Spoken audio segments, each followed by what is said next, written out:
friend. Biruin mo na sabi ko ang nais kong ipahatid.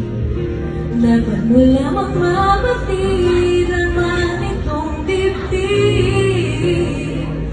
Tila sa kong tanga.